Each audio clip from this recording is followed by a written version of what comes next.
With weeks remaining until election night, the Tioga County Board of Elections says New York State offers methods to make voting more accessible for voters who may need assistance. The board says New York State requires ballot marking devices and voting machines that can allow voters with visual impairments to independently fill out their ballot.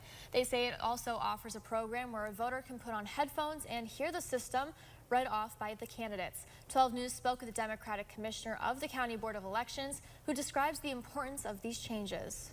Oh, it's very important. You know, we need to make sure everybody has equal opportunity to register to vote and cast their ballot. The system can also be used for those voting with an absentee ballot. The board says this accessibility gives every voter easy access to the ballot.